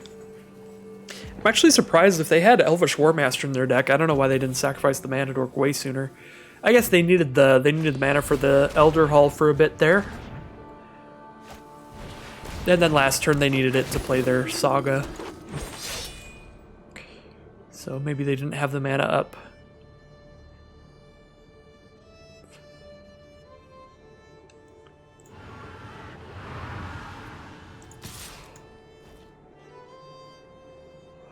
Alright, well. Definitely trading. Just lower the amount of elves they have for the giant -1/-1 spread. Rune of Sustenance for 1 mana thanks to the Starnheim Courser. Next turn they attack in for 5, 6, 7, 8, 9, 10, 11, 12, 13, 14, 15. Oh my god. They attack for 15, so I have to gain 6 life here if I'm to survive. Because they're also giving -7, -7, so 1, 2, 3, 4, 5, 6. Even if I get a counter on pet.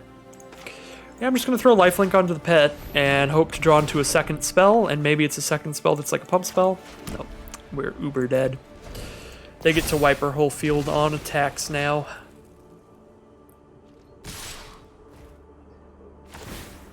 Would have been better to attack in so I could at least kill something on attacks instead of just dying on blocks, but we're incredibly dead either way.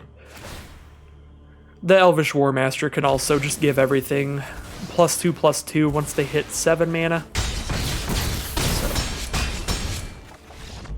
mega lost that game. Just a lot of pretty great value tribal payoffs from our opponent with Pyre of Heroes and the Saga there at the end. Of course, Elder Hall putting in a lot of work there as well. Clearing out the flyer with lifelink was quite important that game.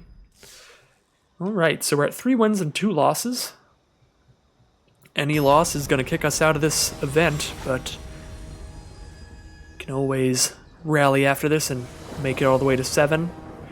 No losses, all wins in a row. Let's go.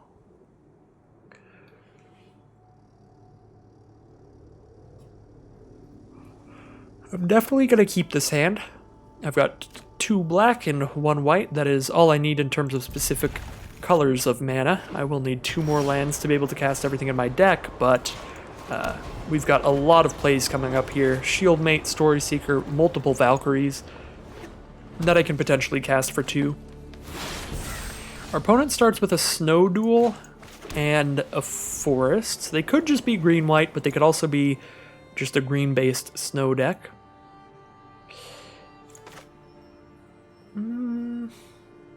I'm gonna start with just a Story Seeker here. Because we did see them also foretell a card here, so maybe they're a slower deck and they're just gonna foretell more stuff. Eyeside Troll would wall me off either way, if I played Shieldmate or Story Seeker. I want to play Varagoth here, but we are planning on casting Bound in Gold on that Eyeside Troll. I'm just gonna hold off for a moment, because the Bound in Gold can kill that at any time. The Indestructible will not save it, and they don't even have the second snow mana for it anyway. Elderleaf Mentor from our opponent.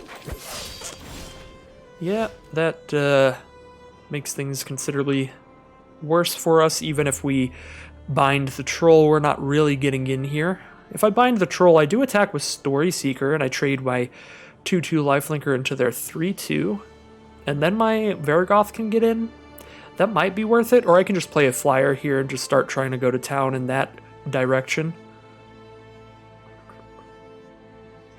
Could even sacrifice my Hall and my Story Seeker and just make a 4/4 flyer.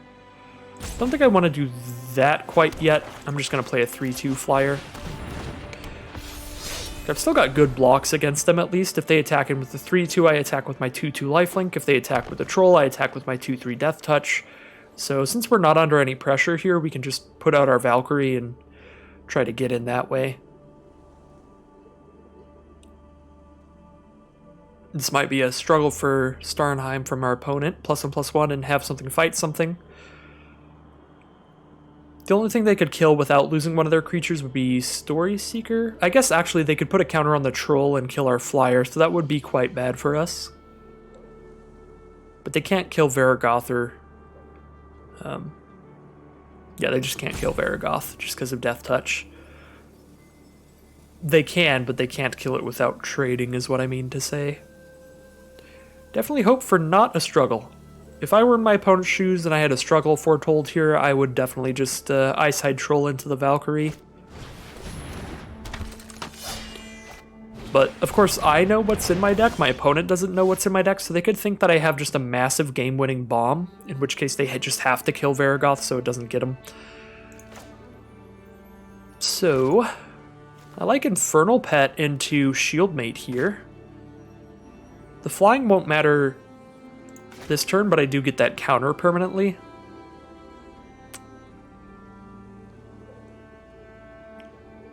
And then I have a Shieldmate on board, which is a prime sacrifice target for the Great Hall of Starnheim.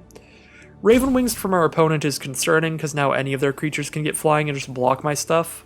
So I think I'm trying to just get the largest power and toughness out of my stuff at this point. I do get one free attack out of the flyer, but that is going to be it.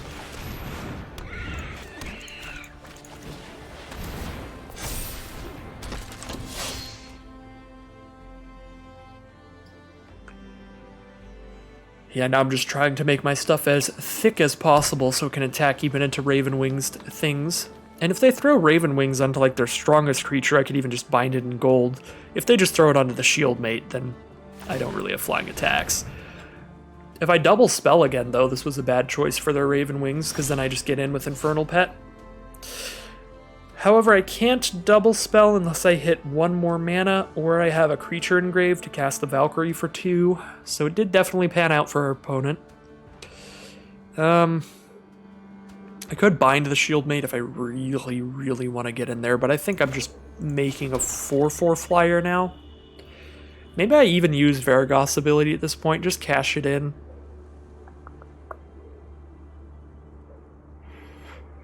I guess any time that I have like one top deck in my deck that would be really good, I can cash it in. So like Firja, Judge of Valor would be fine. Wouldn't be fantastic though, so I don't think I'm sending it here.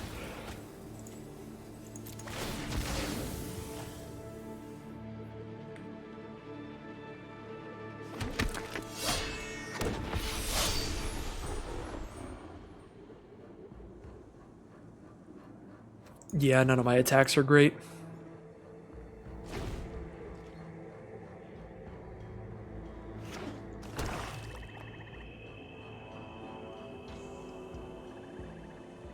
I might bound in gold next turn just because of how much damage I'm going to do to my opponent if I do, because now I do get to double spell with a creature in my grave thanks to that Great Hall of Starnheim. I get to exile the Shieldmate from grave to cast Valkyrie for 2, cast Bound in Gold for 3, then they have no flying blockers. Infernal Pet has a +1/+1 counter and is attacking in the sky. I send in for 4, 5, 6, 7, 8, 9, 10, 11. That is almost definitely the play, because then I have another flyer on the board as well, so it's very likely that I just go wide enough to kill them in the skies the next turn. Even with the Raven Wings being able to give one of their things flying, they just won't have enough flying blockers to survive another swing.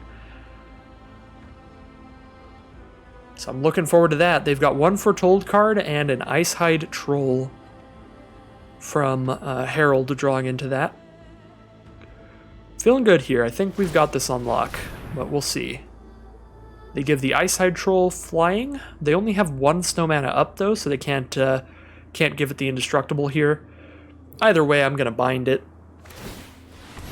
Oh, they put it back on the Shieldmate? Okay, well. Now that feels a little worse because I am binding the Shieldmate, but we're still just gonna get in for like lethal in 2 swings of my flying stuff. Regardless of what they're blocking with. Because they're down to 6, they block one of my 4 power flyers and take 7 next turn. There's a Story Seeker, does have lifelink, but unless they have a fight spell, they don't get to gain life immediately. If they do have a fight spell, that's quite bad for us. I guess it does gain life on blocks when they throw the wings onto it.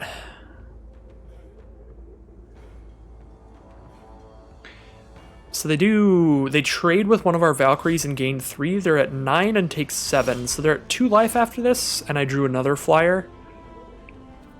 Yeah, we're just sending in. Sure, we're going to trade with Valkyrie here.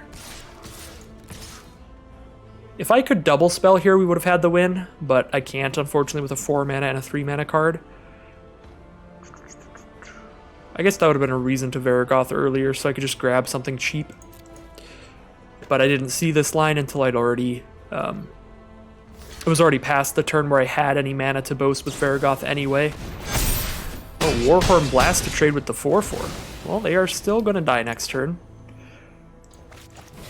Thanks to Righteous Valkyrie being a 2-power flyer. Maybe that was just yet again another turn where I should attack with Varragoth. No, that's probably true. I think we attack with Varragoth there and grab our 1-mana Code Spell Cleric, but they do still just die here. Suboptimal plays, but we got there in the end. If I had attacked with Varragoth, I just put the 1-mana spell on top so I know I can double spell this turn and have Infernal Patch attacking as well. Either way, that's 5 damage. That will be the game.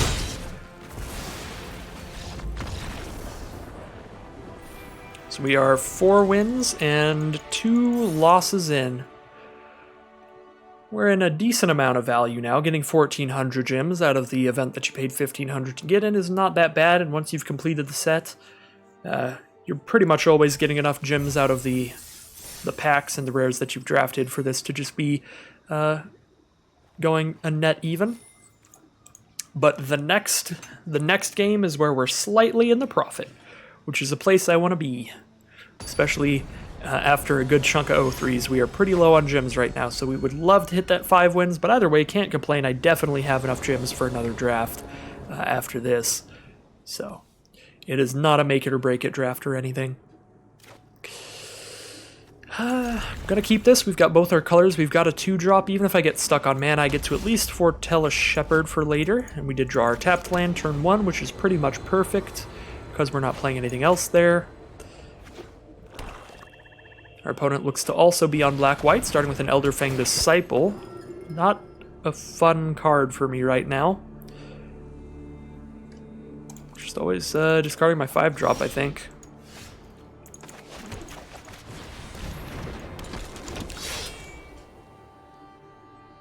Play our Shield Maid out. Could lead into a turn 4 Shepherd of the Cosmos to get it back. I don't want to trade with their 1/1 though, so I don't think I'm attacking in, but I like holding it as a blocker for their 2/2.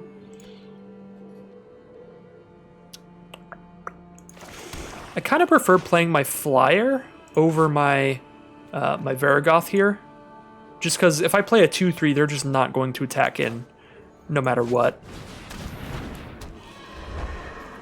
I guess I could have also foretold, but I don't think I'm casting Varragoth there.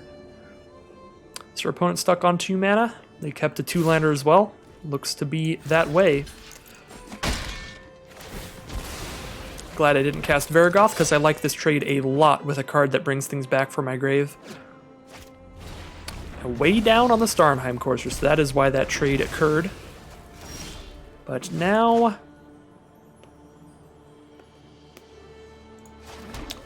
I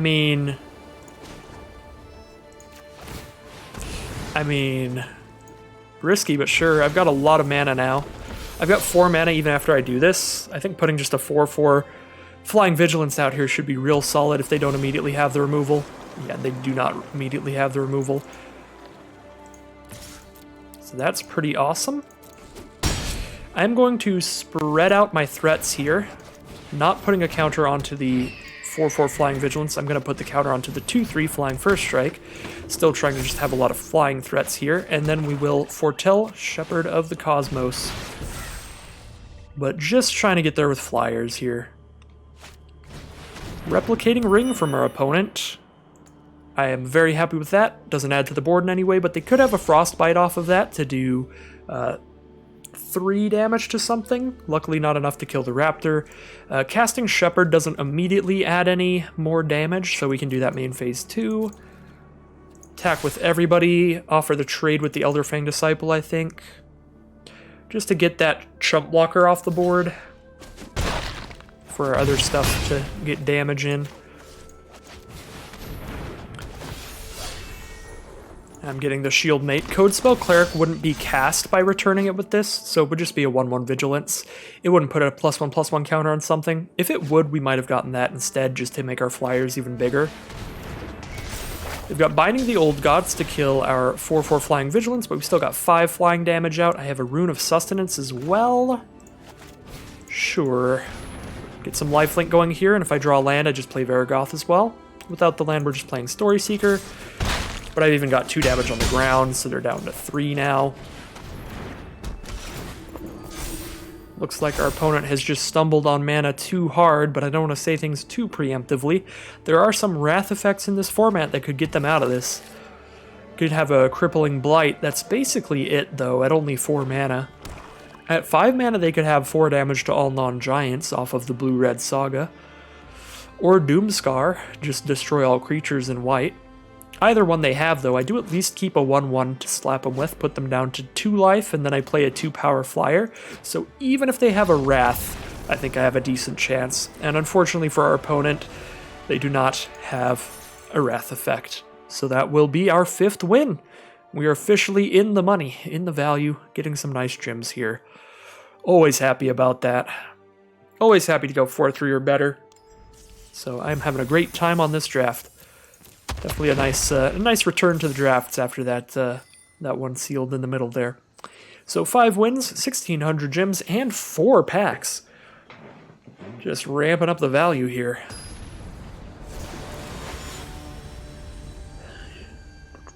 Not quite the final boss, but it could be if I lose. If I lose, it's my final boss. Even if the run did not make it to the end of the game. I will keep this hand, both of our colors. A little awkward not playing anything till turn 3, but we don't have like a million 1 and 2 mana cards, so that'll happen sometimes.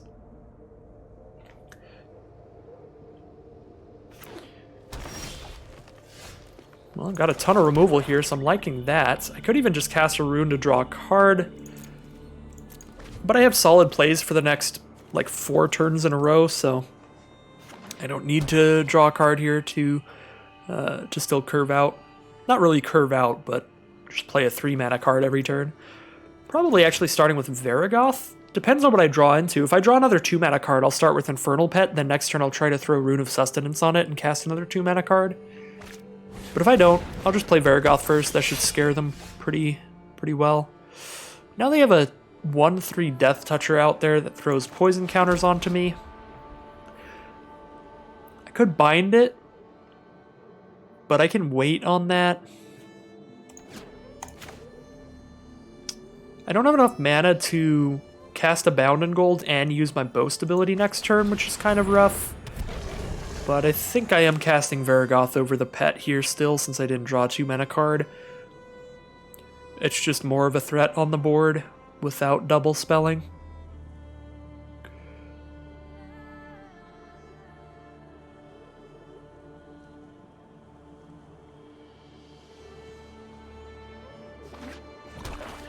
Third mana for our opponent. And they have 6 cards in hand.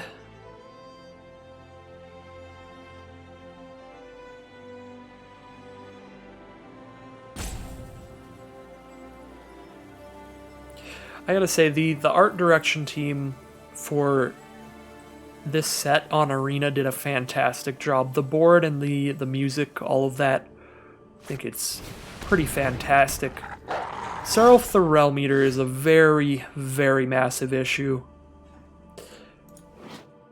Whenever one of our permanents goes to the graveyard, they get a +1/+1 counter on that, and then they can remove all the counters to exile all our stuff that costs that much or less. The problem is, even if we bind that in gold, its ability still works. It still gets +1/+1 counters, and it still tries to wipe our board over and over. So Seraph is just a really, really big issue for our deck. I guess I could bind in gold on their 1/3 Death Toucher, and their only way to block Varragoth here would be to block with their legendary.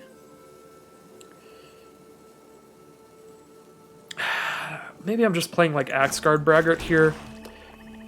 I'm probably not even attacking in. I just hold back the Death Touch so they can't send in with that wolf. Yeah, I'm just gonna play the Braggart, but I am definitely not happy to see this card right now. One of the very few cards that Bound in Gold is not actually good against in terms of creatures. Opponent drops a snow-covered mountain, showing us the red mana. They're gonna Jund us out, or they're just running it for snow. Binding the Old Gods destroys one of their things, makes Seraph a 4/4 to attack in over our 3/3 Braggart. And now we're just having a very bad time. Bloodsky Berserker. I can play this and Rune of Sustenance. Are we just trying to race this wolf now? If one more of our things dies, then Bloodsky Berserker and Rune of Sustenance just get straight up exiled. And that's even if we bind it in gold right now. Like, I could just bind it in gold so at least it's not hitting me, but then if two more of my things dies, they just get to exile the bound in gold too. I think I have to just try to outrace this as much as possible. Just start slamming them.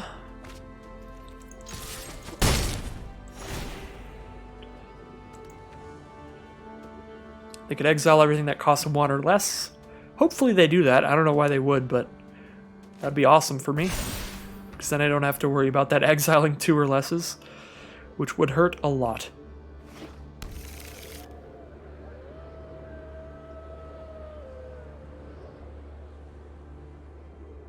They did grab a green-red dual off of the Binding of the Old Gods ability to grab a forest, so they are probably Jund, red, black, green over there.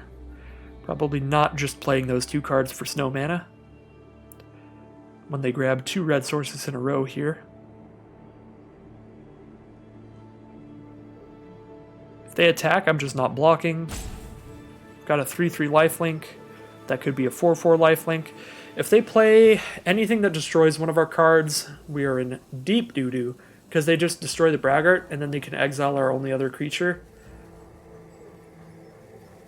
So I'm hoping that's not why they're looking at our cards. Hopefully they're just looking at them and being like, oh no, I'm so dead. But I doubt that's the case. Opponent's got some very nice stuff going on right now. Very good combos and everything. I'm going to be taken for down to 14. Or not, we'll see. The world may never... Okay, there we go.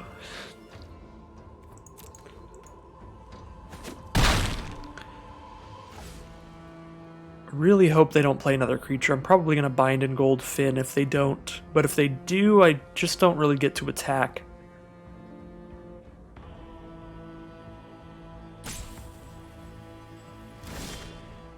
Story Seeker. I can't double spell here. Can't even bound in gold and boast, but I think it's probably worth the bound in gold on Finn. Otherwise, I'm playing Infernal Pet with no way to double spell next turn unless I hit a land. And then, if anything trades with Finn, then Seraph's at 2 counters, and that's just brutal for me. So I think I just need to do everything in my power to not have one of my cards die this turn. And still be able to try to race. If they just have a Demon Bolt, then I pretty much just lose. Jarl of the Forsaken. That works too. Trade with Braggart. Exile Bloodsky Berserker on their upkeep.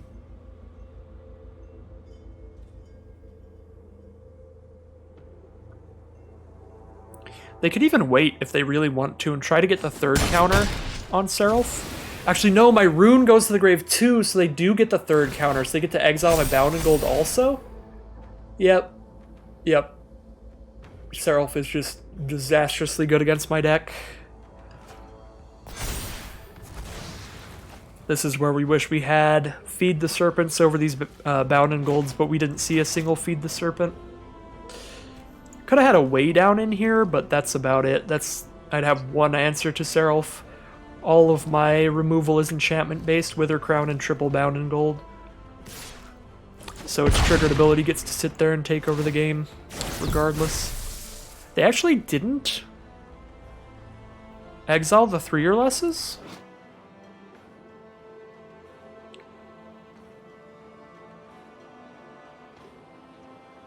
It doesn't exile itself. I guess it does exile your stuff, so it would exile Finn, so it wouldn't matter that they exiled Bound in Gold, because they'd exile Finn as well. I guess they are just trying to just keep bashing us in with that. But if I Bound in Gold it, they'll probably exile the stuff. I guess now if they exile the 3 or lesses, they're exiling the Boreal Outrider and the Horizon Seeker. Yeah, well now they just can't do that, so I can actually Bound in Gold that, and it'll stay. Alternatively, I could Shepherd of the Cosmos. Actually, I can't do that. It's not foretold right now, so it is the full 6. But I could cast Story Seeker and foretell Shepherd of the Cosmos. Then I have my 3/3 trade with Horizon Seeker, my 2/2 trade with Outrider, and I just take that 6. I guess I have okay blocks to set up for this play next turn. But it might have been worth just binding Seraph right now.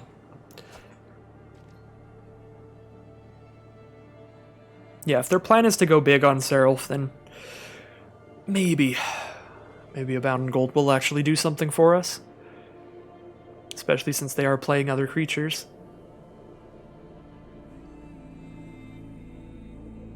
Seraph does go to 8/8 if we trade here. But it goes down to 3/3 if I bind it in gold.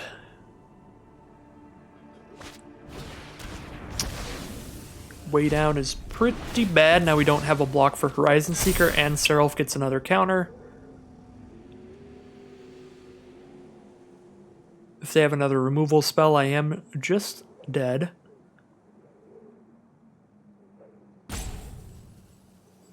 I can't even trade with Outrider here, because if I trade with Outrider, I guess I can, but barely because of lifelink.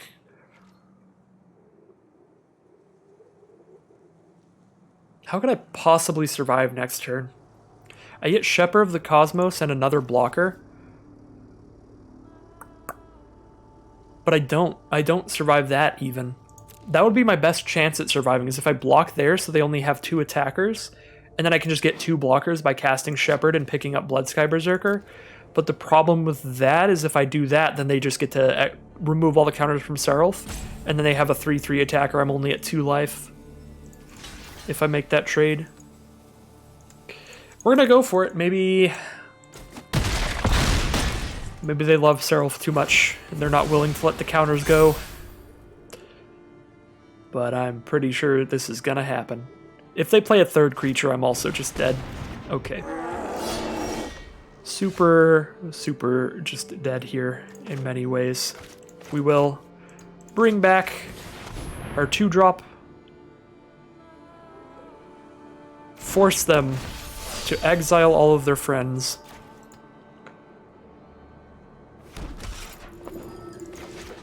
Maybe at least make them a little sad.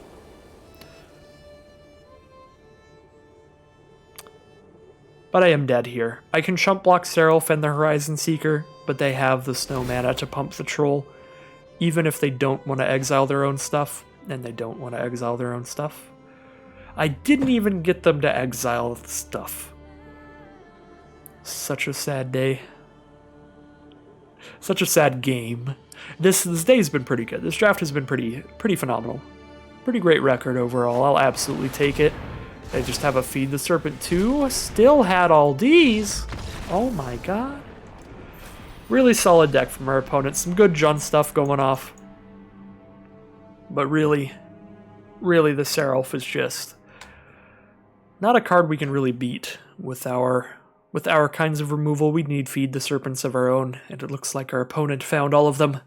They stole our serpent feeding. So 5 wins and 3 losses. Not incredible, but a positive record overall. And we get all of our gems back, which makes me quite happy there. So let's see what we've got in these prize packs here. See if we get anything cool. Immersturm Predator, my first Immersturm Predator. I've drafted this set a lot. This card is one of the best bomb rares in the set, but I still have not gotten it a single time. And the first one I got wasn't even in a draft. That's a little sad. Yeah, this is just a crazy Rakdos bomb rare. Don't know about Constructed. I don't really play Constructed, although I need to learn Standard because I did get into the mythical the mythic qualifier thing for being top 1200 mythic and limited last month. So I need to practice standard and figure out what are the best decks, what deck I want to run, stuff like that. So I don't know how good any of these are in standard, but I will find out for that event at that time. Blood on the Snow, another solid limited bomb. And Search of Greatness is good too. It just doesn't look immediately impressive. And Draugr Necromancer, that is a brutal card to play around if that hits the board on your opponent's field. If you can't just kill that thing immediately, all of a sudden every time your stuff is dying, your opponent is casting it against you. Another just fantastic, brutal limited card. So some pretty great pulls in our packs as well, not just getting the gems back, but getting some good cards out of the packs. So a good way to end the video. If you've made it all the way to the end of the video, I would like to thank you so much for watching and sticking around on the channel. If you want to see more of this content, you're at the right place. Just do the like, comment, subscribe, all of the YouTube goodies that ups the videos in the analytics or whatever, or just do what you're already doing and click the videos when you want to watch them. Just watch them when they come out. They come out daily, and they are mostly drafts. But as you can see, I'm getting a little low on gems, so not quite daily drafts anymore. We'll be doing them every now and then. Still pretty often. Still will be my primary content, as it is my favorite format. But it is Thursday, meaning that tomorrow will be a Friday Night Magic event instead. We'll try whatever weird format they're doing there, and maybe doing some more of the little fun random events that I used to do on Arena quite a bit before I did the massive draft grind in January. So anyways, thank you all again so much for watching, and I'll see you again for more Magic Arena content tomorrow. Oh, also I go live on Twitch sometimes if you want to check that in the link. Bye.